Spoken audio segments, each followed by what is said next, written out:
오늘도 새벽 예배를 드리게 하시 하나님께 감사와 찬송과 영광을 올려드립니다. 우리 다 함께 사도신경으로 신앙 고백하신 후에 찬송가 135장을 부르신 후 다니엘서 10장의 말씀을 읽으신 다음 오늘 말씀을 듣도록 하겠습니다. 다니엘서 10장은 한 사람에 관한 다니엘의 이상이 나옵니다. 다니엘은 바사왕 고레스 3년에 마지막 계시를 받습니다.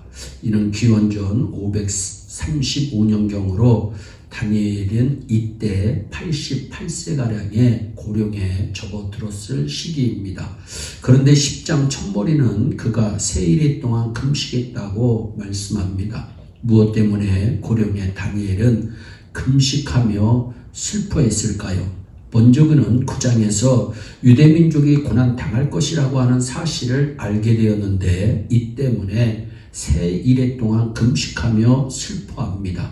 또한 그는 바벨론 포로 생활 속에서 자신과 이스라엘 백성의 죄를 깨닫고 슬퍼하며 탄식했으며 유다 백성이 그들의 죄를 깨닫지 못하고 여전히 하나님을 반역하는 삶을 사는 것을 보며 슬퍼합니다.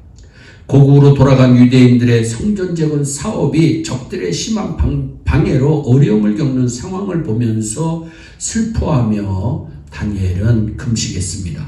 이렇게 금식하며 민족의 장래를 위해 그가 받은 이상을 깨닫기 위해 기도한 다니엘에게 다시 한번 계시가 나타납니다. 그리고 금식하며 조용한 강변에서 우리 하나님 앞에 기도하는 중에 한 사람을 만나는데 그것이 10장 5절과 6절에 나옵니다.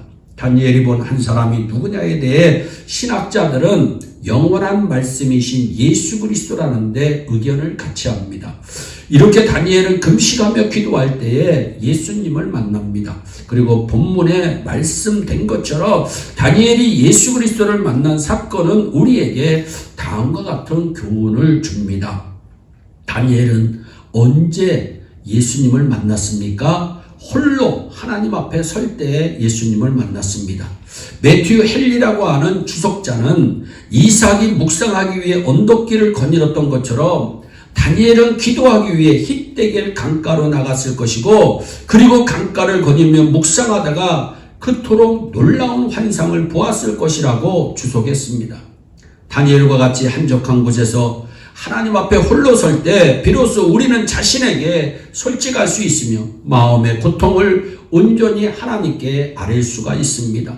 우리가 알고 있듯이 사도 요한은 밤모섬에 유배되어 있으면서 요한계시록의 계시를 받았고 사도 바울은 로마 옥중에서 에베소, 빌립보서, 골로새서, 빌레몬서 등을 씁니다. 잠 본연은 1660년 32살의 나이에 베포도 감옥에 수감되어 12년 동안 옥중 생활을 하면서 죄인의 두목에게 주시는 은총이라는 책을 썼으며 그 1675년 재수감되어 있던 6개월 동안에 우리에게 잘 알려진 철로 역정을 씁니다. 호메로스, 셰익스피어, 괴테와 더불어 세계 4대 시성으로 꼽히는 이탈리아 출신의 단테가 1300년 3월 10일 정적들에게 추방당해 방랑생활을 하면서 쓴 명작이 바로 유명한 신곡입니다. 러시아가 낳은 세계적인 작가 도스토옙스키 역시 9년 동안 시베리아에서 유형생활을 하는 동안 구상했다가 석방된 후 학대받는 사람들 죽음의 지배기로 죄와 벌 등의 작품을 씁니다. 이렇게 위대한 사람들이 모두 혼자 있을 때, 고통 중에 있을 때 위대한 계시를 받았고 환상을 보았고 명작을 남기고 하나님을 만났다는 사실은 실패와 고통 그리고 고독 때문에 괴로워하는 우리에게 위로와 소망을 줍니다. 절망의 밤, 고통의 밤, 낙심의 밤, 실패의 밤 속에서도 하나님 앞에 홀로 나아가는 성도, 하나님께 기도할 수 있는 성도는 절대로 망하지 않습니다. 기도는 하나님을 찾아가는 길이며 하나님은 기도하는 사람을 오늘도 찾아오십니다. 또한 다니엘만 이상을 봅니다. 그날 힛데겔 강가에서 이상을 본 것은 다니엘 뿐이었음을 7절에서 말씀합니다. 다니엘 주위에 함께한 사람들이 있었으나 이 이상은 하나님의 사랑을 받은 자였던 다니엘 오직 한 사람에게만 있었습니다. 그리고 비록 다니엘과 함께 있던 사람들은 이상을 보지는 못했지만 걷잡을 수 없는 두려움에 사로잡힙니다. 사도행전 9장에서도 사도 바울이 예수님을 만날 때 혼자 만납니다.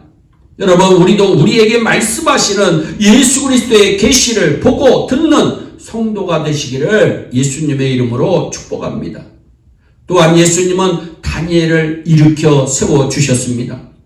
오늘의 말씀은 그리스도의 모습이 나타나는데 요한계시록 1장 13절로 16절에 나오는 그리스도의 모습과 매우 유사하며 다음과 같은 의미들이 포함되어 있습니다.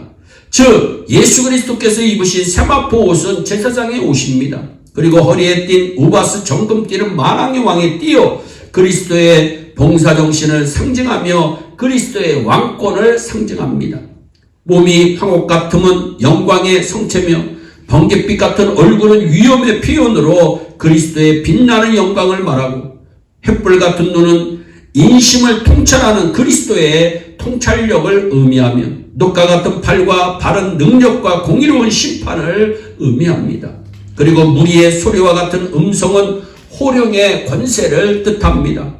이렇게 너무나 신보롭고 찬란한 그리스도의 모습을 죄 많은 사람들은 볼 수 없었고 두려워 도망하였으나 다니엘만은 보았습니다. 그리고 그 위엄과 권위 앞에 엎드러지고 거꾸러진 다니엘을 예수님은 그의 한 손으로 어루만져 주었고 일으켜 주었습니다. 뿐만 아니라 예수님은 다니엘에게 일어서라고 말씀하셨고 두려워하지 말라고 말씀하십니다. 또한 내가 내 말로 인하여 왔느니라. 너의 기도 소리를 듣고 왔다고 성경은 분명히 말씀합니다. 히데길 강변에 임재하신 이유도 설명해 주셨고 다니엘의 입술도 만져주십니다.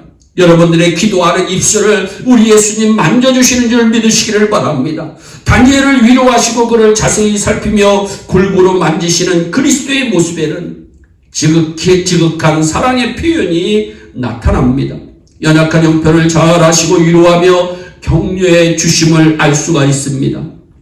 이처럼 우리 주님은 나를 어루만져 주시고 일으켜 주시며 힘주시고 내 입술을 어루만져 주시며 할 말까지도 주시는 주님이십니다.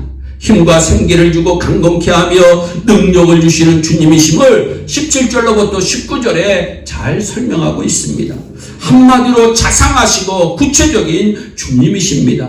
이러한 주님을 오늘 만나는 우리 모두가 되기를 바랍니다. 다니엘처럼 하나님 앞에 홀로 서는 성도, 하나님의 뜻을 깨닫고자 기도하는 성도가 되시기를 바랍니다.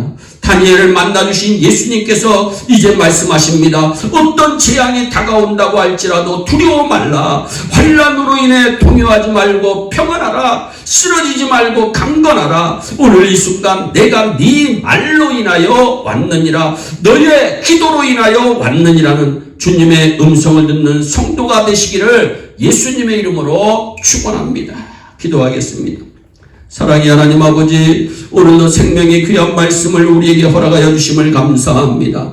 다니엘이 히데길에서 한 사람을 만납니다. 그 한 사람은 예수 그리스도심을 믿습니다. 아버지 하나님, 우리가 홀로 하나님 앞에 설 때 너무나도 괴롭고 힘들어서 홀로 성전에 나와 우리 하나님 앞에 기도할 때, 또한 우리 하나님 앞에 찬양하고 우리 하나님의 귀한 말씀을 읽을 때 주님도 우리들에게 만나주러 오시는 줄로 믿습니다. 내가 네 말로 인하여 왔노라. 아멘. 하나님, 우리 성도들이 기도할 때 주님 찾아오셔서 위로하시고 어루만져 주시고 아버지 격려하여 주시고 능력을 허락하여 주시어서 이 험한 세상 날마다 승리하며 기쁨으로 평안으로 살 수 있도록 은총을 베풀어 주시옵소서. 감사하고 예수님의 이름으로 기도하옵나이다. 아멘.